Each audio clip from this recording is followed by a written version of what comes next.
복음과 진리를 전하는 방송 KBS 신실한 하나님의 종들의 설교 강단의 거성 믿음의 요새와 사탄의 요새, 이 두 요새를 중심으로 우리에겐 영적 전쟁이 끊임없이 일어나고 있습니다. 때론 다치기도 하고 넘어지기도 하는데요. 이 시간 박승영 목사가 전하는 무너진 성벽을 세우라는 말씀을 통해 여러분의 삶에 무너진 부분들을 재건해 나가셨으면 좋겠습니다. 본문은 느헤미야 4장 1절부터 6절입니다. 자, 무너진 성벽을 세우라. 무너진 성벽을 세우라는 제목으로 설교합니다. 전쟁에서 적들보다 먼저 유리한 고지를 선점하는 것은 매우 중요한 일입니다. 유리한 고지를 먼저 차지해야 그곳을 지나가는 적들의 행로와 보급로를 사전에 차단할 수 있고, 또 아군의 전략을 용이하게 펼칠 수 있는 발판을 마련할 수 있기 때문에 그래요. 자, 그래서 전쟁이 일어나면 유리한 고지를 사이에 두고 아군과 적군 간에 그 고지를 차지하기 위한 밀고 밀리는 치열한 접전이 벌어지게 됩니다. 믿음의 선한 싸움을 싸우는 성도들의 영적 전쟁도 이와 비슷합니다. 서로의 요새, 서로의 성벽을 빼앗기 위한 치열한 접전이 영적 전쟁 안에서도 끊임없이 일어나는 것이죠. 특히 우리 안에는 두 개의 커다란 요새가 있다고 봐도 무방합니다. 하나는 우리 안에 내주하시는 성령님을 통해 형성된 믿음의 요새죠. 다른 하나는 육신을 본고지로 삼아서 하나님을 대적하기 위해 구축된 바로 사탄의 요새입니다. 이 두 요새를 중심으로 우리 안에서는 치열한 영적 전쟁이 끊이지 않고 일어나는 것이에요. 성경은 이런 현실에 대해서 이렇게 말씀합니다. 육신은 성령을 거슬러 욕심을 부리며 성령은 육신을 거스르나니 이들은 서로 반목하여서 너희가 하고자 하는 것을 하지 못하게 하느니라 그랬어요. 자, 우리가 한시라도 경계를 늦춘 채 깨어있지 않고 방심하게 되면 육신을 통해 밀고 들어오는 사탄의 공격에 무방비 상태로 당하게 됩니다. 심하면요, 우리의 믿음의 그 성벽은 뚫리게 되는 것이죠. 여러분의 믿음의 성벽은 어떻습니까? 하나님과의 교제가 지속되고 있습니까? 성경을 읽고 기도하는 시간과 장소가 확고하게 구축되어 있습니까? 진리에 대한 갈급함과 진리를 알고자 하는 열망이 지금도 끊임없이 일어나고 있습니까? 구령의 열정이 식지 않고 계속됩니까? 하나님의 말씀 안에 믿음의 뿌리를 견고하게 내리고 있습니까? 여러분이 지닌 간증은 어떻습니까? 하나님께서 여러분과 동행하시고 여러분 안에 역사하시는 살아있는 간증과 기도의 응답이 있는 것입니까? 예수 그리스도의 재림에 대한 간절한 기대와 소망이 견고하게 마련되어 있어서 날마다 복된 소망의 기쁨 속에 살아가고 있습니까? 여러분 안에 구축되어 있는 수많은 믿음의 요새들은 여전히 든든한 성벽으로 둘러 있습니까? 혹시 사탄에게 너무 많은 요새들을 내어줘서 무기력한 신앙생활을 하고 있지는 않습니까? 아니면 믿음의 성벽이 이미 무너져 버려서 무너졌는데 그런 사실조차 모르고 있지는 않습니까? 물론 처음에는 전쟁에서 잘 싸워서 승리를 쟁취하려 했던 성도들도 많이 있을 것이에요. 하나님께 승리의 기쁨을 안겨드리고 싶었을 것입니다. 하지만 어느 순간 시간이 지나면서 힘이 좀 붙인다 싶으니까 결국 지쳐버리고 싸움을 포기하고 나는 원래 유약한 인간이야, 별 수 없는 존재야, 상황이 이런데 어떻겠어, 자, 이런 생각에 자포자기하며 패잔병으로 전락해 버렸을 것입니다. 한마디로 말해서 패배의식에 젖어서 산 지가 너무 오래된 거예요. 이제는 싸우고자 하는 전의마저 상실해버렸습니다. 어쩌면 성경들을 믿는 교회에 다니고 있다는 건 이거 하나에 그냥 안주해 있을지도 몰라요. 자, 그런 사람들은 경건의 모양에 따른 허세나 만용만 있는 사람이에요. 경건의 능력에 따른 진정한 용기와 실력은 없는 것입니다. 믿음이 없는 것이죠. 결국 세상 사람들의 위세에 억눌려서 쪼그라든 심장을 가지고 그들의 눈치나 보며 근근히 하루를 버티는 비굴한 성도들로 남겨지는 것이죠. 성벽이 무너져 내린 것이죠. 자, 이 시간 잠시 여러분이 구원받았을 때의 감격적인 상황을 한번 떠올려 보십시오. 바른 성경인 한글 킹제임스 성경을 처음 접하고 진리의 말씀을 깨닫기 시작했을 때 여러분의 마음이 어떠했었는지 한번 그때의 상황을 돌아보십시오. 오직 주님만을 위해서 살겠다는 그 강한 열정으로 충만해 있었고, 죄와 비진리로부터 돌이켜서 성별된 생활을 하기 위한 강한 의지가 아마도 여러분 안에 불타고 있었을 것이에요. 이 나라를 진리의 말씀으로 휩쓸어 버릴 영적 대각성과 부흥운동이 이제 막 일어날 것 같은 그런 벅찬 감격이 저 마음속 깊은 곳에서 올라오고 있었을 것입니다. 이 세상을 진리의 지식으로 흔들어 버릴 만큼의 담대한 용기가 여러분 안에서 솟구쳐 올라왔을 것이에요. 숨막히고 답답한 이 꽉 막힌 영적 현실 속에서 진정한 자유와 한 줄기 빛을 찾은 마냥 뛸 듯이 기뻐했을 것이고, 거세게 소용돌이치는 마음의 큰 변화가 여러분 안에서도 일어났을 것이에요.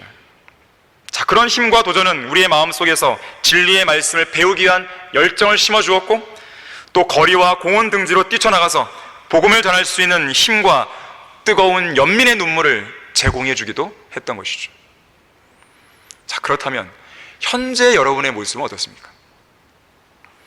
그때 지녔던 열정과 벅찬 감격이 지금도 남아 있습니까? 안타까운 일이지만 바울도 경고했듯이 대부분의 성도들이 그리스도 예수의 일은 구하지 않고 자기 자신의 일만 구하고 있어요. 과연 그렇게 하는 것이 우리를 위해 자신의 독생자를 값없이 내어주신 하나님의 사랑에 대한 올바른 보답이겠습니까? 많은 그리스도인들이 하나님을 위한 최소한의 열정도 발휘하고 있지 못합니다. 마음은 너무나 냉랭하고 얼음장처럼 차가워져 버렸어요. 세상에서의 성공, 돈과 명예, 권력, 높은 학점, 좋은 직장, 편안한 노후 대책, 주식과 부동산, 인맥과 연줄, 각종 경력과 스펙. 누가 그랬더라고요? 스펙, 그러니까 단군 예로 최고의 스펙이라고 지금. 자, 이런 것들을 성취하기 위해서라면 무슨 일이든지 밤을 새워가며 최선을 다하는데, 정작 자신을 구원하기 위해 죽었다가 살아나신 주님을 위해서는 아무것도 투자를 하지 않는 것이죠. 눈빛이 죽어 있습니다. 이 설교 강단에서 중고등학교 학생들에게 설교하고 가르쳐 보면요, 10년 전에 보았던 학생들의 눈빛과 또 달라요. 지금 학생들을 폄하할 생각은 없지만 그때의 눈빛과 비교하면 정말 흐리멍텅합니다. 많이 죽어버렸어요. 몸의 빛은 눈이라고 했는데 그 빛이 다 꺼져버린 것이죠. 강단에서 선포되는 설교 말씀 하나하나를 놓치지 않기 위해서 반짝반짝 살아있던 그 눈빛을 지금은 좀처럼 찾아보기 어려운 시대가 되어버린 것이죠. 이유가 무엇이겠습니까? 여러 가지 이유가 있는데요, 가장 큰 이유는 세상을 너무나 사랑하는 거예요. 자기 자신을 너무나 사랑하는 거예요. 디모데후서 3장에서 마지막 날들에 아주 어려운 때가 온다 그랬죠. 그러면서 뭐라 그럽니까? 그 첫 번째 항목으로 제시하는 것이 사람들이 자기 자신을 사랑하고 돈을 사랑한다 그랬어요. 가장 첫 번째가 자기 사랑이에요. 자기를 사랑하니까 돈을 사랑하게 되어 있습니다. 자기를 위해서 돈을 벌어야 되니까. 그리고 그 마지막 항목에 뭐라고 하냐면 쾌락을 사랑하는 것이 하나님을 사랑하는 것보다 더하다고 그랬어요. 세상과 자기 자신을 향한 사랑이 너무나 커서 자기를 위해 죽었다가 다시 살아나신 예수 그리스도를 향한 사랑은 완전히 잠식되어 버린 거예요. 여러분은 도대체 왜 구원받은 것이죠? 하나님께서는 왜 여러분들을 구원하신 것이죠? 여러분이 지옥으로부터 구원받았다는 것, 이건 정말 값진 것이고 이 세상 그 어떤 것과도 바꿀 수 없는 부분인데, 여러분이 정말로 그것을 가장 귀한 걸로 여긴다면 과연 여러분이 지금처럼, 어떤 사람들은 세상을 향해 막 가고 있는데 과연 그러한 모습처럼 살아갈 수 있겠냐 이거예요. 상식적으로 한번 생각해 보십시오. 구주이신 예수 그리스도가 안중에 없어요. 오직 세상과 세상 일들만이 마음속을 가득 채웠습니다. 마음속에 견고하게 세워져 있어야 할 그 믿음의 성벽이 무너져 버린 것이죠. 사탄의 파상 공세를 막아줄 성벽이 무너졌습니다. 우리가 처음 구원을 받고 진리를 하나둘씩 깨달아가면서 강력하게 구축되어 왔던 믿음의 성벽들이 어느샌가 모르게 하나둘씩 무너져 내리고, 이제는 사탄이 활동하기 용이한 요새들만 구축되어 버렸어요. 성벽을 위한 장벽들은 대부분 무너졌습니다. 성벽 곳곳에 생긴 갈라진 틈들은 사탄의 세력이 들어오기 쉽도록 더욱더 크게 벌어져 가고 있습니다. 자, 그래서 우리는 지금이라도 우리 안에 무너진 성벽들을 점검하고 파손된 부분들을 다시 세워야 됩니다. 마귀에게 빼앗긴 요새들과 성벽들을 되찾아와야 돼요. 그렇지 않으면 우리는 우리의 믿음의 경주와 믿음의 선한 싸움을 더 이상 못할지도 모릅니다. 그 자리에 주저앉아 버리는 것이죠. 망하는 것입니다. 자, 무너진 성벽을 재건하려면 어떻게 됩니까? 자, 첫 번째로 무너진 성벽을 재건하는 데 있어서 너무 조급하게 생각하거나 급하게 서두르지 말아야 됩니다. 마음은 급하지만 하지만 행동은 급해서는 안 돼요. 자, 성벽이 무너지는 것은 한순간이지만 이미 무너진 성벽을 다시 세우는 일은 결코 쉽지가 않습니다. 하루 만에 이룰 수 있는 일이 아니에요.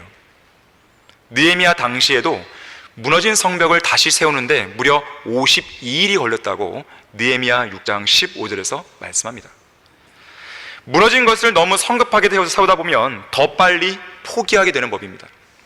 여기에는 인내가 요구되고 때로는 고통이 따라요. 너무나 많은 부분이 허물어져 있어서 어디서부터 손을 대야 할지 모를 수도 있습니다. 무너진 기간이 오래되었으면 오래되었을수록 그만큼 회복하기가 어려워요. 한 나이 많은 선생이 제자를 데리고 숲속을 산책하러 나갔어요. 그러다가 그 선생이 갑자기 발을 멈추고 제자에게 길 옆에 나 있는 4종류의 식물을 가리킵니다. 그리고 하나씩 뽑아보라고 이야기해요. 첫 번째 식물은 이제 막 땅을 뚫고 나온 식물이에요. 이 제자는 쉽게 뽑아내죠. 두 번째 식물은 흙 속에 제법 뿌리를 내리고 있었습니다. 뽑기는 뽑았지만 아까보다는 힘이 좀 들었어요. 세 번째 식물은 작은 나무였습니다. 이 제자는 온 힘을 다해서 뿌리째 뽑았어요. 마지막 식물은 다 자란 나무였어요. 온 힘을 쏟아보고 두 팔로 이리저리 흔들어 보지만 가지만 흔들릴 뿐 꼼짝도 안 합니다. 그때 이 선생이 제자에게 말했어요. 인간의 나쁜 버릇도 이와 똑같다네. 처음 생겼을 때는 하나님의 도우심으로 쉽게 잘라버릴 수 있지만 그것이 오래되면 오래될수록 힘이 많이 든다네. 아무리 진지하게 기도하고 모든 힘을 다해 사투를 벌인다 하더라도 깊게 뿌리 박힌 나쁜 버릇들은 쉽게 뽑아내기가 힘든 법이지. 자, 영적인 회복은 하루 만에 끝낼 수 있을 만큼 쉬운 일이 아니에요. 가벼운 일이 아닙니다. 간단한 일이 아니에요. 여러분들이 세상을 향해 너무 많이 가 있다면 거기서 돌아오는 데 있어서요, 그보다 2배, 아니 3배, 4배의 힘, 아니 그 이상의 힘이 필요할 때도 있어요. 쉽지 않습니다. 하루아침에 완전히 변화된 삶을 사는 성도는 없어요. 여러분이 구원받고 난 후에 완전히 바뀌어버렸나요? 그렇지 않잖아요. 여전히 옛날 나쁜 습관들, 나쁜 버릇들, 이런 거 남아있는 거죠. 그래서 구원받는 나이가 빠르면 빠를수록 좋은 거예요. 느리면 느릴수록요, 버려야 할 게 너무 많은 것이에요. 복잡해집니다. 구원받고 나서도 과거에 몸담고 있었던 나쁜 습관들이 여전히 있기 때문에요, 여전히 나를 괴롭히기 때문에 그게 쉽지가 않은 거예요. 바울은 은혜의 복음에서 빨리 떠나 다른 복음을 따르고 있는 갈라디아 교회의 성도들에게 이런 말을 했죠. 너희 안에 그리스도가 형성될 때까지 내가 다시 산고를 치르노라. 자, 그리스도가 형성된다는 것은 구원받는다, 그 말이 아닙니다. 이미 구원받아서 그 안에 계신, 그 안에 내주하시는 그리스도께서 형성되는 거예요. 마치 성령 충만, 이 온 몸을 채우는 거죠. 성도가 구원받은 이후에 장성한 분량에 이르기까지는 산고의 고통이 필요하듯이 무너진 성벽을 다시 쌓는 일에도 그만큼 인내와 고통이 따라옵니다. 자, 그렇다고 우리가 중단해야 될까요? 그렇지 않죠. 중단할 수는 없어요. 해야 됩니다. 포기해서는 안 돼요. 하나님께서 그 부분에 관한 한 우리를 포기하지 않는 한 우리가 포기해서는 안 되죠. 하지만 하나님은 절대로 포기 안 합니다. 여러분만 포기 안 하면 되는 것이에요. 주님께서는 넘어져도 완전히 쓰러지지 않는 의인에 대해서 이렇게 말씀하십니다. 선한 사람의 걸음은 주께서 정하시니 주께서 그의 길을 기뻐하시니라. 그가 넘어져도 완전히 쓰러지지 아니함은 주께서 그의 손으로 그를 붙드심이라. 의로운 사람은 7번 넘어져도 다시 일어나나 악인은 재앙으로 인하여 넘어지리로다. 자, 의로운 사람, 선한 사람. 이 교회 시대의 의인이 누굽니까? 그리스도인들이에요. 예수 그리스도를 믿고 구원받은 그리스도인들입니다. 자, 이 시대의 그리스도인들을 하나님께서는 보호하시고 포기하지 않으시는 거예요. 설령 넘어져도 다시 일으켜 주시는 것이죠. 나만 포기 안 하면 되는 거예요. 여러분 스스로만 포기 안 하면 되는 것입니다. 하나님은 우리에게 이렇게 약속했어요. 내 앞에 가시는 분은 주시니라. 그분께서 너와 함께 하실 것이요, 그분께서는 너를 단념하지도 않으시고 너를 버리지도 아니하시리니 두려워하지 말고 낙담하지도 말라 그랬어요. 자, 하나님의 약속과 선언은 그 누구도 취소할 수 없습니다. 자, 우리는 이 약속의 말씀들을 곰곰이 묵상해 볼 필요가 있어요. 대부분의 그리스도인들이 이 구절들을 들어본 적이 있고 또 이 말씀들을 통해서 위로를 얻기도 합니다. 하지만 그것이 오래 못 가는 것을 저는 발견했어요. 그 마음속을 잘 들여다보면 그 사람이 고백한 것만큼 그 말씀의 약속을 온전히 신뢰하지 않는 모습을 저는 보게 됩니다. 자, 우리는 종종 죄 가운데 쉽게 걸려 넘어지는 자신을 바라보면서 혹은 영적 회복을 위해서 분연히 일어났다가 다시 실패하여 쉽게 좌절하는 자신의 모습을 보면서 하나님은 그분의 핏값으로 사신 자녀를 쉽게 포기하시는 분이구나, 이렇게 생각하는 경향이 있는 거죠. 혹시 여러분도 이런 생각 속에 자포자기하고 있지는 않습니까? 그래, 다른 신실한 사람은 몰라도 최소한 나같이 어리석고 자주 쓰러지는 그리스도인들을 하나님께서 기뻐하시겠어? 이렇게 살다가 인생을 마감하는 것이 주님의 계획과 주님의 미리 아심일지도 모르지. 나는 가망이 없어. 매번 마귀에게 패배하는 내가 어떻게 주님을 위해 살 수 있으며 어떻게 주님을 위한 군사가 되겠어? 나는 이 덫에서 절대로 빠져나갈 수가 없어. 하나님께서는 나에게 응답도 하지 않으시고 나를 완전히 버리셨어. 정말로 이렇게 생각하는 누군가가 있다면요, 그 생각을 버리셔야 됩니다. 이제는 어떤 소망도 어떤 가능성도 없다고 스스로 체념한 채 어둠의 터널을 지나 허공을 메아리 치고 있는 한숨 섞인 목소리가 이곳저곳에서 들려와서는 안 되는 것이죠. 그건 마귀가 기뻐하는 거예요. 왜 여러분은 자기의 새끼를 빼앗긴 암컷 마냥 삼킬 자를 두루 찾아다니면서 쉽게 포기하지 않는 마귀의 집요함은 인정하면서도 인내하시고 오래 참으시는 하나님은 쉽게 포기할 거라고 왜 생각하는 것이죠? 과연 그것이 성령 하나님께서 주시는 건전한 생각이겠습니까? 마귀가 주는 낙심과 좌절이라고 생각해 본 적은 없습니까? 성경은 우리에게 말하잖아요. 하나님께서 우리에게 주신 것은 두려워하는 영이 아니라 능력과 사랑과 건전한 생각의 영이라고 했어요. 그 생각을 붙들어야 되죠. 절대로 서두르지 마시고 오래 참음과 인내 속에서 오직 능력과 사랑과 건전한 생각의 영을 주시는 하나님만을 신뢰해서 자신의 무너진 성벽을 하나씩 하나씩 회복해 나가야 돼요. 느헤미야 3장에서 보게 되면요, 이스라엘 백성들이 느헤미야의 지도하에서 양문부터 시작해서 물고기문, 옛문, 에프라임문, 골짜기문, 똥문, 술문, 샘문, 물문, 말문, 동문, 미칸문에 이르기까지 총 12개의 성문을 재건합니다. 자, 마찬가지로 여러분 안에 무너진 성벽들을 하나씩 하나씩 절대 포기하지 말고 재건해 나갈 수 있어야 돼요.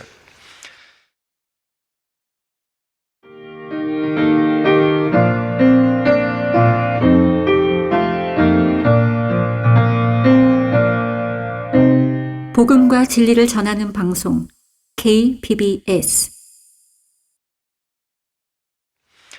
자, 무너진 성벽을 재건하면 어떻게 됩니까? 두 번째로, 무너진 성벽을 다시 세우려는 그 순간에 사탄의 방해가 곧바로 시작된다는 것을 알아야 돼요. 당시 이스라엘 백성들도 그런 경험을 하게 됩니다. 느헤미야의 지휘 아래 느헤미야 3장에서 성벽이 하나씩 하나씩 재건되어 나가자, 문을 달기 시작하자 외적으로든 내적으로든 사탄의 방해가 거세게 일어나고 있었습니다. 자, 오늘 본문 2절을 보세요. 이 반대자들은 산발랏을 중심으로 해서 이런 조롱을 합니다. 이 유약한 유대인들이 무엇을 하는 것이냐? 그들이 힘을 보강하겠는가? 그들이 제사를 드리려는가? 그들이 하루 만에 끝장을 내려는가? 그들이 불타버린 쓰레기 더미에서 돌들을 일으키려는가? 조롱했어요. 자, 우리 안에 영적 회복을 위한 움직임이 일어나기 시작할 때 사탄은 가만히 내버려 두지 않습니다. 움직이는 거예요, 사탄도. 우리의 연약한 모습에 대해 계속 조롱하고 비웃으면서 우리 마음을 저울질하며 계속 심란하게 만드는 거예요. 이렇게 속삭이는 것이죠. 이 유약한 유대인들이 무엇을 하는 것이냐? 바꾸어 말하면 이런 거예요. 이 유약한 그리스도인이 매일같이 계속해서 쓰러지고 번번이 실패하고 패배하고 낙담하는 그리스도인이 도대체 뭘 하겠다고? 그런 자가 무슨 하나님의 사역을 하겠다고? 무슨 하나님의 일을 하겠다고? 그들이 힘을 보강하겠는가? 과연 그럴 만한 힘과 능력이 너한테 있어? 이제 또 얼마 안 가서 또 쓰러질 텐데. 그들이 제사를 드렸는가? 다시 영적인 회복을 이뤄보겠다고? 부흥을 해보겠다고? 영과 진리로 제대로 된 경배도 드리고 오늘부터 교회도 잘 나오고 기도생활도 잘 회복하고 하나님의 말씀을 규칙적으로 열심히 읽고 신학교에서 공부도 해보겠다고? 구령으로 나가겠다고? 하나님의 사역에 참여해 보겠다고? 그들이 하루 만에 끝장을 내려는가? 내가 장담하건대 그는 하루 만에 다시 무너질걸? 아니, 하루라는 시간까지 필요하지 않아. 내가 그의 약점 하나만 건드리면 그는 곧바로 무너질걸? 저번에도 그랬잖아. 그들이 불타버린 쓰레기 더미에서 돌들을 일으켰는가? 쓸데없는 짓 좀 그만하지. 이제는 너무 늦었어. 불타버린 쓰레기 더미에서 뭘 어떻게 하겠다는 거야? 성벽이 무너진 상황에서는 그 어떤 노력도 부질없는 짓이야. 그런 노력 자체가 불타버린 쓰레기 더미에서 돌들을 일으키는 것만큼 미친 짓 아니겠어? 포기해. 이런 식의 간교한 속임수가 여러분의 마음속에 슬며시 들어오는 것입니다. 사탄은 무언가 다시 시작해보려는 성도들의 연약한 의지를 꺾어버리는 것이죠. 그 시작부터 아예 포기하고 주저앉게 만드는 거예요. 만일에 사탄의 그런 조롱 섞인 속삭임을 그대로 붙들면 여기 3절에서 보듯이 암몬인 토비아가 조롱했던 그 말이 실제로 일어날 수도 있는 거예요. 자, 여우 한 마리가 올라가서 성벽 무너지겠습니까? 하지만 실제로 그런 일이 일어날 수도 있다는 것입니다. 그 조롱 섞인 속삭임을 붙들게 되면. 그래서 우리 중에는요, 그런 영적 회복을 위한 공사를 시작했다가 공사가 지금 중단된 그런 성도도 있는 거예요. 포기해버린 것이죠. 공사가 멈춰버린 것입니다. 오늘날에는 그런 교회들이 많대요. 공사가 시작했다가 공사가 중단된 그런 교회 건물들이 꽤 많다더라고요. 여러 가지 이유가 있겠죠. 하나님의 사역이 아닌 것입니다. 자, 한편 마귀의 이러한 첫 번째 공격을 잘 이겨냈다 해도 안심하면 안 됩니다. 사탄의 공격은 거기서 끝나지 않아요. 자, 거기 7절, 8절 보십시오. 그러나 산발락과 토비아와 아라비아인들과 암몬인들과 아스돗인들은 예루살렘 성벽이 완성되고 파손된 부분이 그치기 시작했다함을 듣자 심히 분노하여 그들이 함께 음모하기를 예루살렘으로 가서 싸워 방해하자 하더라. 조롱이나 멸시처럼 말로 안 되니까 직접 가서 몸으로 부딪히고 방해하고 싸우자 이거죠. 물리적인 방법을 동원하겠다는 겁니다. 오늘날로 말하자면요, 이슬람교를 전파하고 옹호하기 위해서 싸움과 전쟁을 일삼는 모슬렘들, 이 모슬렘들의 그 지하드라죠. 지하드, 이 소위 거룩한 전쟁이라 부르는 성전이에요. 그들이 지하드를 수행하면서 자주 사용하는 방법이 뭡니까? 테러입니다. 테러. 테러는 문자 그대로 보면 공포예요. 두려움입니다. 욥기 18장 14절에서는 사탄을 가리켜서 공포의 왕이라고 그러죠. 테러가 무서운 것은요, 언제 어디에서 또 누구에 의해 일어날지 전혀 예측할 수 없다는 거예요. 유럽에서 그런 테러가 많이 났죠. 미국도 9.11 테러를 당했죠. 다시 말하자면 테러는 보이지 않는 공포의 힘입니다. 보이지 않는 적이나 공포와 싸워야 되기 때문에 사람들은 정체 모를 온갖 종류의 두려움과 염려에 사로잡히는 거예요. 상황이 나쁘게 돌아갈 것 같아. 까다로운 문제에 봉착할 거야. 아, 이건 안 돼. 하나님의 사역은 완성이 안 될 거야. 이 일엔 열매가 없을 거야. 부정적인 생각들에 사로잡혀서 이 핑계 저 핑계, 이 변명 저 변명 되면서 나쁜 상황들만 상상하게 되는 것이죠. 그러면서 시시각각 밀려오는 이 생의 모든 염려들로 인해서 마음이 짓눌려 버립니다. 그리고 영적인 회복을 위한 움직임을 포기해 버리는 거예요. 결국 그런 사람은요, 이런 두려움에 대해 저항할 수 있는 의지마저 마비되어 버립니다. 아예 정상적인 사고와 행동을 못하는 거예요. 이 로버트 그린이라고 하는 어떤 사람이 쓴 책을 본 적이 있어요. 제가 지금 제목이 기억이 안 나는데, 이 사람이 그 책에서 이 테러에 대해서 이렇게 씁니다. 한번 들어보세요. 우리는 모두 주변 사람들의 감정에 극도로 민감해질 수 있다는 사실을 기억해야 된다. 테러 때문에요. 그렇다는 거예요. 소수의 암살자들이 적절한 시기에 서너 차례 폭력과 폭동을 행사하는 것만으로도 대중들로 하여금 온갖 종류의 망상과 불안감에 떨게 할 수 있다. 대중들의 상상력이 그런 분위기에 휩쓸려서 점점 제멋대로 흘러가면 이 암살자들은 전지전능한 존재로 여겨지고, 그리고 어디에서나 도사리고 있는 존재처럼 보이게 된다. 실제로는 그렇지 않은데 언제 어디서 이들이 할지 모르니까 그렇게 여겨진다는 것이죠. 본래 모습보다 훨씬 더 무섭고 큰 존재가 되어버리는 것이다. 테러리스트들이 그들이 목표하고 있는 어떤 특정 대상들을 정확히 조준해서 서너 번 정도 타격을 가하면 그들이 속해 있는 국가 전체를 볼모로 삼을 수 있다. 그런 분위기 속에서 그 국가의 지도자가 항복하거나 무모한 반격을 개시함으로써 잘못된 감정과 분위기에 굴복해버리면 테러를 통한 전략은 완벽하게 성공을 거둔다 그랬어요. 자, 이것이요, 교회를 향한 공격 중에 하나입니다. 은근슬쩍 그런 두려움과 공포를 조장하는 거예요. 여러 사람들의 그런 말들을 통해서요.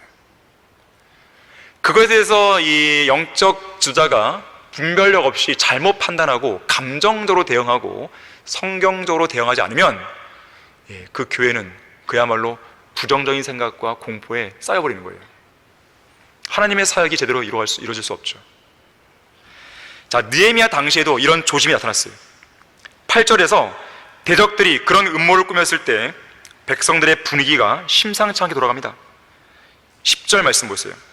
그때 유다가 말하기를, 유대인들이죠, 짐을 지는 자들의 힘은 쇠잔한데 흙더미는 많으니 우리가 성벽을 건축하지 못하리라. 성벽 재건을 끝내지 못할 거라는 부정적인 생각이 백성들의 마음을 짓누릅니다. 그들의 모든 감정과 불안 분위기를 장악하기 시작하는 것이죠. 자, 이런 불안감과 염려를 낳은, 이런 공포심을 낳은 근본적인 원인이 무엇이었는가 봤더니 그 다음 11절과 12절에서 확인이 되죠. 우리의 대적들은 말하기를, 그들이, 잘 보세요, 알지도 못하고 보지도 못하게 우리가 그들 가운데로 들어가서 그들을 죽이고 유대인들을 죽이자는 것이죠. 공사를 중단하게 하자 하며, 그들 곁에 거하는 유대인들도 와서 10번이나 우리에게 말하기를, 너희가 우리에게로 돌아올 모든 곳으로부터 그들이 너희에게 이 말을 하더라. 너희들이 집에 올 때 이들이 몰래 숨어서 공격할 거야. 이 이야기를 계속 몇 번이나? 10번이나. 한 번도 아니고 두 번도 아니고 10번이나 계속 이야기하는 거예요. 자, 그러자 백성들의 마음이 약해진 거예요. 가만히 보니까 우리의 힘이 다 쇠잔한데요, 흙더미는 많은데요, 아마 안 될 것 같아요, 공사가. 이래버리는 것이죠. 자, 실제로 그런 일이 일어난 게 아니잖아요. 일어난 게 아닙니다, 아직도. 그런데도 마치 일어난 것처럼 그들은 여겨버린 것이죠. 믿어버린 것입니다. 일종의 테러 공포가 백성들의 마음을 장악하고 낙담하고 지키고 있는 거예요. 너가 영적인 회복하는 거 안 돼. 안 돼. 안 돼. 여러 가지 분위기를 주는 거예요, 계속해서. 자, 만일 이들의 지도자인 느헤미야까지 이런 분위기에 휩쓸려서 그런 감정과 분위기에 굴복했다면 성벽 공사는 못됐을 것이에요. 사탄이 노리는 부분이 바로 그것입니다. 자, 이처럼 그리스도인이 잠자고 있을 때 사탄이 움직이지 않아요. 그리스도인이 움직일 때 사탄도 움직입니다. 영적 회복을 위한 움직임을 보이려 할 때 사탄도 발빠르게 움직이는 거예요. 그 전까지는 그냥 가만히 있습니다. 부흥을 위한, 영적 회복을 위한 가장 결정적인 순간에 일격을 가하는 것이에요. 그게 바로 사탄입니다. War on the Saints라는 책이 있죠. 우리 책에는 이제 마귀들과 싸우는 영적 전쟁으로 번역이 됐습니다. 이 책의 저자인 제시 펜 루이스는요, 영국의 웨일즈 부흥을 주도했던 사람입니다. 그 부흥 당시에 그때의 상황을 이렇게 회고합니다. 부흥이 일어났을 때 많은 이들이 사탄의 공격에 대해 무지했다 그랬어요. 자, 부흥이 한창이 나오고 있어요. 과연 이때 사탄이 공격할까? 다 방심해버린 것이죠. 바로 그 순간에 사탄이 쳐버리는 것입니다. 내리막길은요, 오르막길을 해서 정상에 다다랐을 때 그 다음 내리막길이죠. 정상에 도달했을 때 마귀는 쳐버리는 것이에요. 영적인 분위기에 있어서 고향이 됐을 때, 아주 딱 절정에 닿았을 때 사탄이 딱 쳐버립니다. 그럼 바로 쓰러지는 것이죠. 항상 부흥 뒤에 배교가 있습니다. 필라델피아 교회 시대가 있자 그 다음에 뭐가 따라왔어요? 라오디케아 교회가 따라온 것이죠. 교회사에서 배울 수 있는 교훈입니다. 영적 회복도 마찬가지죠. 이제 막 시작하려고 하는 그 찰나에, 부흥이 막 일어날 찰나에 마귀가 공격합니다. 한때 우리는 여러 번의 마귀의 공격들을 받으면서도요, 하나님께서 복을 주셔서 성도들의 수를 계속 늘려주셨습니다. 자, 최근에 우리는요 120명 정도의 사람들이 나가버렸어요. 2년 전에 마귀에 의해서 공격을 당한 것이에요. 마귀의 공격에 무방비 상태 당한 그러한 성도들이 떨어나간 것입니다. 자, 그런데 하나님께서 다시 우리에게 복을 주고 계세요. 사람들을 보내주십니다. 일꾼들을 주시는 것이에요. 주의하셔야 됩니다. 주의하셔야 되는 것이에요. 마귀가 노리고 있는 부분이 바로 그것이에요. 마귀는 죽은 게 아니에요.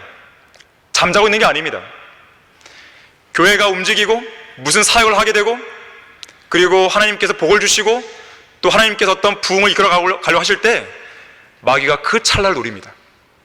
그 찰나에서 마귀의 공격에 희생자가 된다면 그 사람만 손해를 보는 것이에요. 또 그만큼 그 사람이 했던 그 역할의 비중이 그 교회에서 위축되는 것이죠. 자, 하나님께서 우리에게 다시 어떤 일을 시작하기에 하시고 계세요. 또 움직이게 하고 계십니다. 마귀가 지금도 움직이고 있어요. 저는 그걸 감지하고 있습니다. 그래서 더욱더 기도하는 것이고 이 설교를 여러분에게 말씀드리는 것이에요. 그래서 여러분이 잘 모르는 부분도 있을 것이에요. 하지만 알게 모르게 마귀는 지금 거세게 움직이고 있고 자기만의 지금 준비를 하고 있습니다. 우리도 우리만의 준비를 하고 있는 것이에요. 대응을 하고 있는 것입니다. 제가 지금은 여러분들에게 구체적으로 말씀 못 드려요. 하지만 그 부분이 정리가 되면 여러분들에게 말씀드릴 것이에요. 다만 이 안에서 교회 외적으로 내적으로 일어나는 그 전쟁에 대해서 여러분들이 기도하셔야 됩니다. 교회가 강성하게 잘 성장해 갈 수 있도록, 올바른 영적 분별력을 가지고 그런 것에 대해서 현명하게 대처할 수 있도록 기도하시면 돼요. 무너진 성벽을 재건하려면 어떻게 됩니까? 세 번째로, 무너진 성벽을 세우고자 하는 강력한 의지가 필요합니다. 당시 이스라엘 백성들에게는 일할 의사가 있었어요. 성벽이 쓰레기 더미같이 무너진 비참한 상황에서 어떤 성벽부터, 어떤 문부터 손을 대야 할지 모르는 그런 절망적인 상황에서 성벽 공사가 절반에 이르기까지 막 진척되어 나갑니다. 그 이유 중에 하나가 본문 6절에 나오죠. 그리하여 우리가 성벽을 건축하여 모든 성벽이 연결되어 그 절반에 이르렀으니 이는 백성에게 일할 의사가 있었습니다. 영적 회복을 원하고 무너진 성벽을 세우기 원한다면 정말로 그렇게 하고자 하는 의지가 필요합니다. 전의를 상실한 군인은 싸울 수 없어요. 왜 우리가 찬송가를 부르죠? 전의를 불태우기 위해서예요. 왜 우리가 말씀을 읽고 말씀을 공부하는 것이죠? 전의를 불태우기 위해서예요. 전이라고 하는 것은요, 전투하고자 하는 의지인데, 싸우고자 하는 의지인데, 일하고자 하는 그 의지인데, 자, 그러한 동력은 말씀을 통해 얻을 수 있는 것이에요. 찬양을 통해 얻을 수 있는 것이에요. 기도를 통해 얻을 수 있는 것이에요. 성도들 간의 교제를 통해 얻을 수 있는 것입니다. 왜 우리가 모여야 되는 것입니까? 전우들이에요. 함께 싸우는 전우가 있어야 더 힘을 낼 수 있는 것이에요. 죄의 유혹과의 싸움도 마찬가지입니다. 의지가 필요합니다. 의지에 따른 믿음이 필요해요. 죄 가운데 넘어졌다가 바로 그 죄의 자리에서 다시 일어나는 문제, 마찬가지예요. 내가 여기서 일어나고자 하는 의지에 따른 믿음이 필요합니다. 죄가 완전히 정복될 때까지 싸우고자 하는 그런 의지가 필요한 거예요. 우리 자신을 자주 넘어뜨리는 고질적인 죄들을 주님의 볼 아래로 가져와서 그 아래 완전히 굴복시킬 때까지 싸우고자 하는 그 의지가 필요합니다. 성벽 재건을 하기 위한 의지가 필요해요. 여러분 안에 무너진 요새를 다시 세우고자 하는 그런 의지에 따른 믿음이 필요합니다. 감정은 안 돼요. 감정은 금방 바뀝니다. 죄에서 자유를 얻을 수 있는 길, 죄를 굴복시키고 그 위에 군림할 수 있는 유일한 방법, 예수 그리스도의 피밖에 없다는 그 사실을 믿고 그거를 활용할 수 있는 의지가 필요합니다. 또한 우리가 어떤 특정한 죄에 대해 승리를 맛보았다면요, 어떤 의지에 따른 믿음을 통해서 승리를 맛보았다면 또 다른 죄와 싸우는 데 있어서 용기를 줄 것이에요. 성벽에 무너진 어떤 한 부분을 세웠다면 그 다음 무너진 것도 세울 수 있는 힘이 생깁니다. 성벽에 문 한 짝을 달았다면 그 다음 문을 또 세울 수 있는 힘이 생기는 것이에요. 그게 필요합니다. 그게 필요해요. 한번 승리를 맛보면요, 그 다음 또 승리할 수 있는 힘이 생깁니다. 그게 필요합니다, 여러분에게. 언제까지 육신의 정욕과 안목의 정욕과 이생의 자랑, 세상적인 죄들과 그런 더러운 죄들에 언제까지 끌려다닐 거나 이거예요. 언제까지? 주님 오실 때까지요? 비참하죠, 그거는. 지금 당장 그것을 끊어내겠다는 의지와 믿음을 불태워야 됩니다. 우리의 신앙생활을 위험하게 만드는 게 뭔지 아십니까? 성도의 무기력감이에요. 피동적인 인간이에요. 피동적인 상태가 되면 믿음을 쓸 수 없어요. 그런 사람은요, 사탄이 갖고 놀기에 딱 맞는 사람이에요. 감정에 따라서 신앙생활하는 사람들은요, 사탄이 갖고 놀기에 딱 맞는 사람이에요. 의인은 믿음으로 말미암아 살리라 했잖아요. 왜 근데 믿음을 안 쓰냐 이거예요. 성경이 그렇게 말하고 있는데. 사탄은 다양한 방법으로 성도들을 무기력하게 만들고 넘어뜨리고 넘어진 성도를 다시 일어나지 못하도록 주저앉게 만듭니다. 하지만 하나님은 이렇게 말씀하십니다. 그러므로 맥없이 처진 손과 쇠약한 무릎을 일으켜 세우고 너희 발을 위하여 곧은 길을 만들어 절뚝거리는 다리로 길에서 벗어나지 않고 오히려 고침을 받게 하라 그랬어요. 고침을 받게 하라고 하잖아요. 그럼 해야 되는 것이죠. 여러분의 의지에 따른 믿음이 필요해요. 자, 그런데 이런 의지와 믿음은 그냥 생겨나는 게 아니에요. 내가 믿어야지 이게 아닙니다. 억지로 생겨나는 게 아니에요. 아까도 잠깐 말했지만 의지에 따른 믿음은 말씀에 의해서 나오는 거예요. 자, 느헤미야와 이스라엘 백성들 역시나 일할 의사를 가졌잖아요. 그 일할 의사가 어디에서 나왔을까요? 느헤미야 1장 5절에 보면요, 느헤미야는 이렇게 이야기해요. 주님께서는 주를 사랑하고 주의 계명들을 준수한 자들에게는 언약과 자비를 지키냐다 그랬어요. 주의 계명들을 준수한 자들.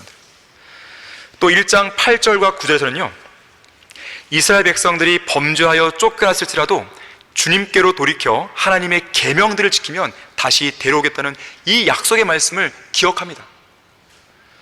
자, 느헤미야가 당시에 성벽 재건을 위해서 기억했던 것은 말씀이었어요. 하나님의 약속이었습니다. 그리고 이 약속의 말씀을 근거로 백성들에게 이야기하는 거예요. 우리 다 같이 느헤미야 2장 17절 보겠습니다. 바로 그 말씀을 근거로 해서, 약속의 말씀을 근거로 해서 이 이야기를 합니다. 그 후 내가 그들에게 말하기를 우리가 처한 고난은 너희가 보고 있는 바라. 예루살렘이 황폐하게 되고 그 성문들이 불에 탔으니 오라 우리가 예루살렘 성벽을 재건하여 다시는 비난을 받지 말자 그랬어요.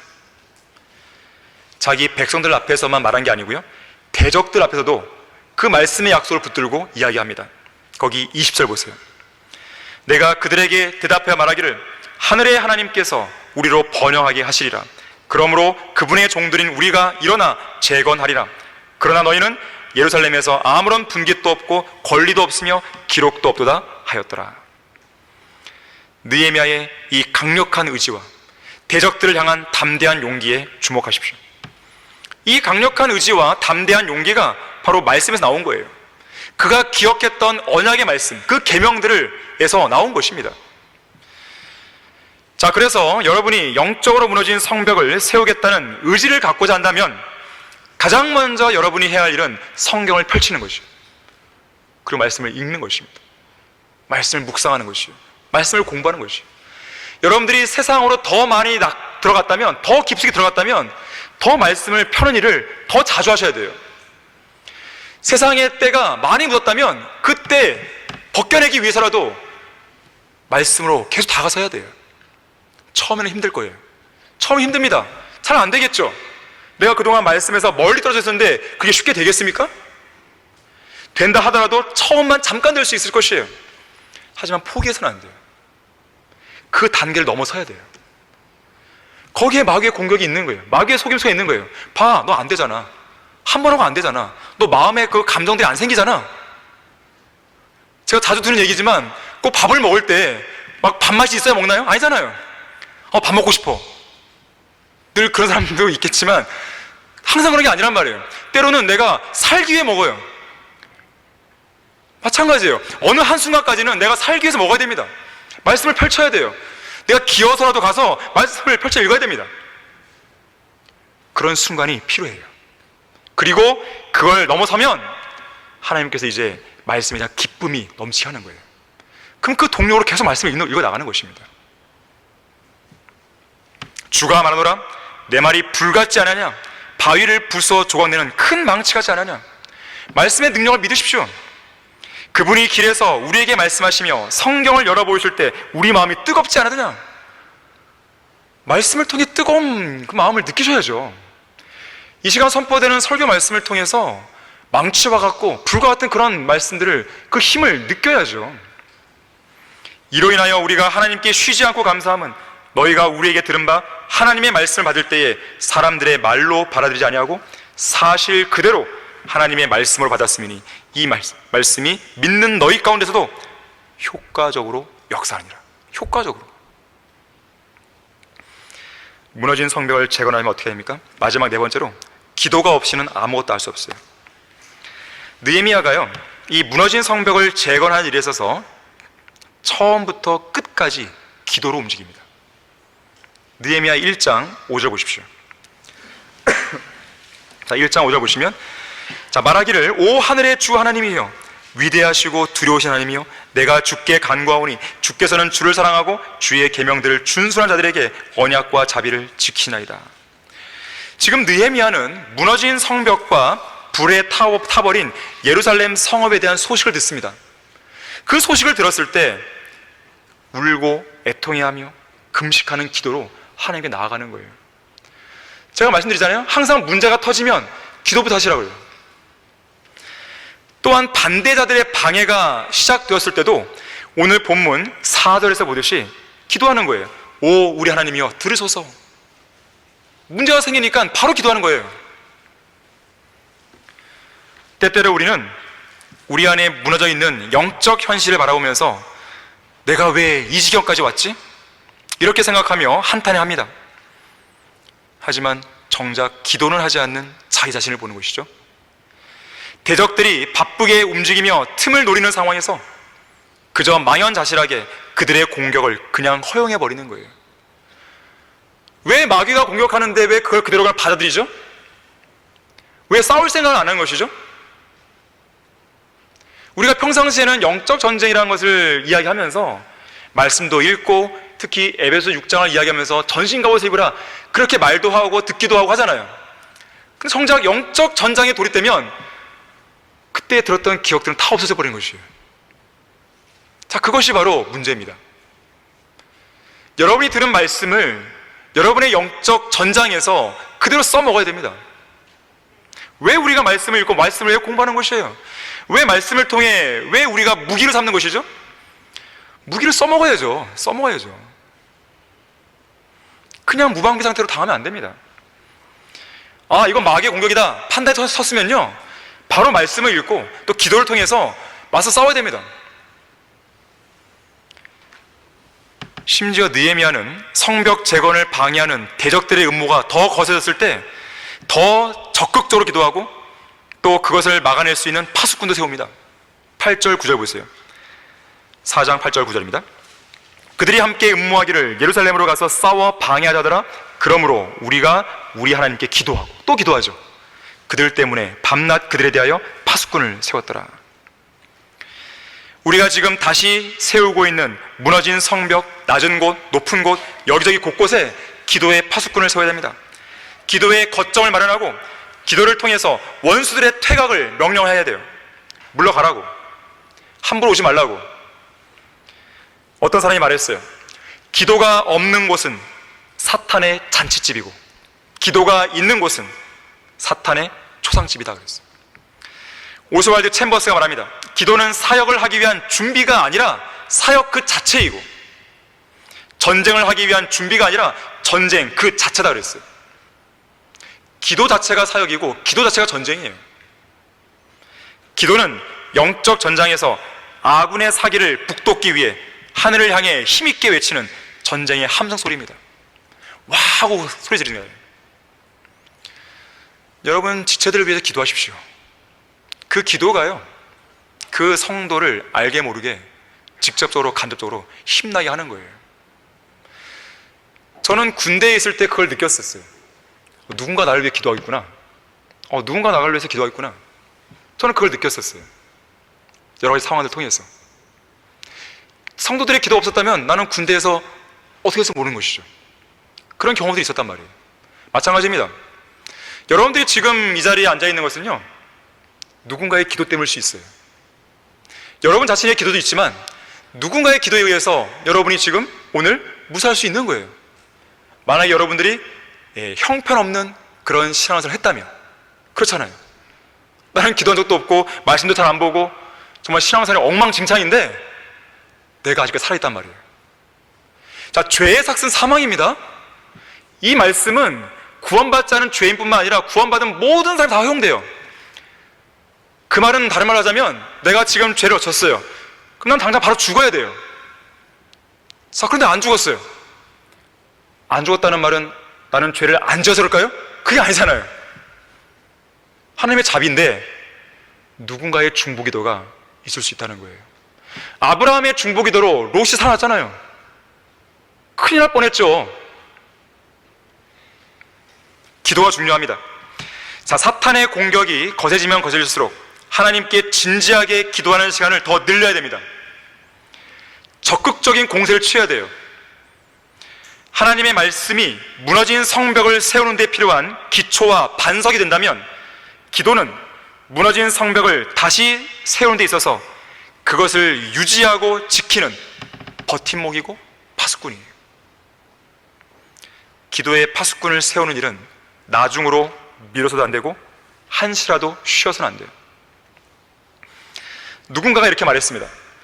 사탄이 두려워하는 것은 하나님께서 들으시는 기도다. 사탄이 할 수 있는 유일한 일은 누군가가 기도하는 것을 방해하거나 그에게 지금 기도하지 말고 나중에 기도하라고 속삭이는 일뿐이다 그랬어요. 무너진 성벽을 세우는 일은 힘든 일이야. 사방팔방에서 지금 힘들고 지치게 하는 일들이 있고, 현실적인 문제 봐봐. 돈도 벌어야지. 경제적인 문제가 코앞인데 어떡할 거야? 누가 좀 아프잖아. 지금 부모가 아프고 아내가 아프고 남편이 아프고 자녀가 아프잖아. 자, 이런 문제들이 있는데 언제 기도해? 다음에 형편이 나아지면 그때 하면 돼. 자, 그리스도인들은요, 살아계신 하나님을요 입증해 보여야 되는데 어떻게 입증할 것이에요? 기도입니다. 기도를 통해서 내 안에 지금 살아계시고 내 안에 지금 역사하시고 나와 동행하시고 또 말씀을 통해서 이야기하시는 그 하나님을 입증해 보여야 돼요. 자, 무너진 성벽이 결국 세워지거든요. 느헤미야는 그렇게 기도를 통해서요 결국 이 공사를 완성시키는데, 그 공사가 완공되었을 때 대적들의 반응이 어땠는지 볼까요? 느헤미야 6장 15절 16절 보세요. 자, 어떤 것이 입증되었는지 한번 보세요. 느헤미야 6장 15절 16절에서 그리하여 성벽이 엘루럴 25일에 52일 만에 끝났더라. 우리의 모든 원수들이 그 소식을 듣고 우리 주위에 있는 모든 이방이 이 일들을 보자 그들이 그들 자신의 눈에 심히 낮춰졌으니 이는 그들이 이 공사가, 잘 보세요, 우리 하나님에 의해 이루어진 것을 알았습니다. 다 알게 된 것이에요.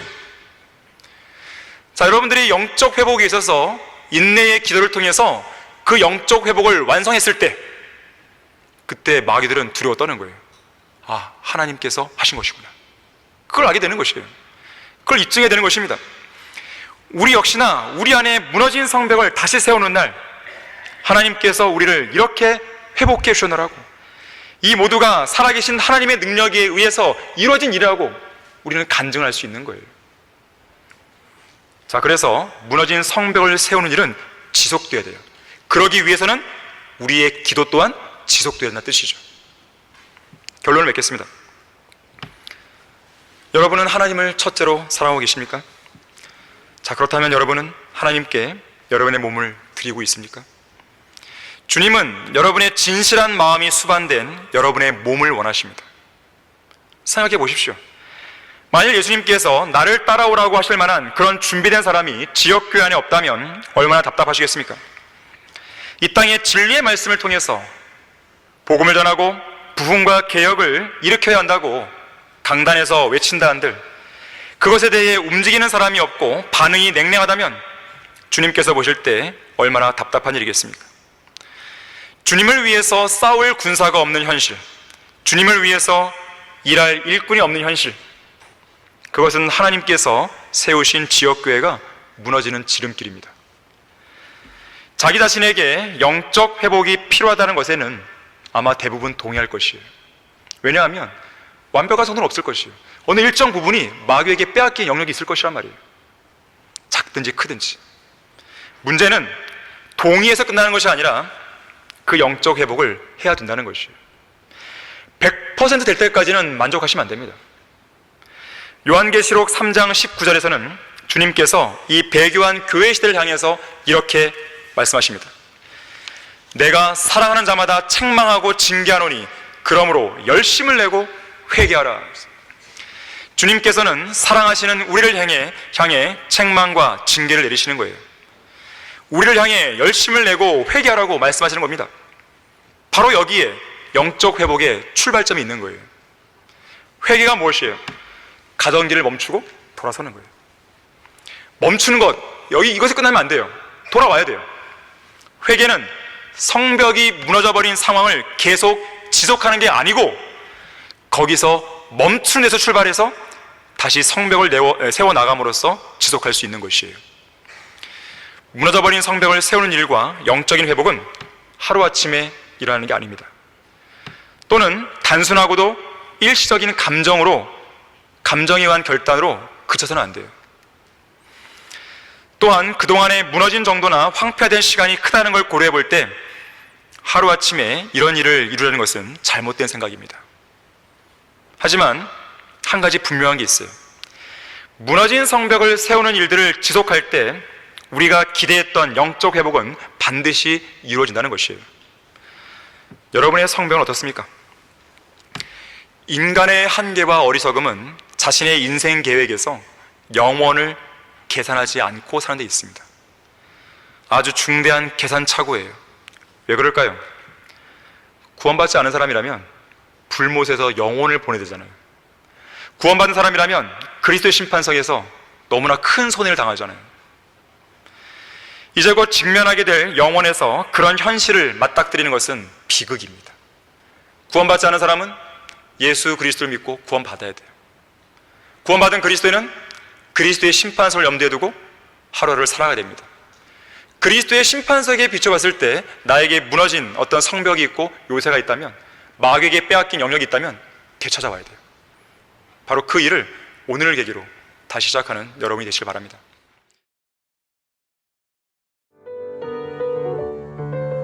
이상 강단의 거성을 마치겠습니다.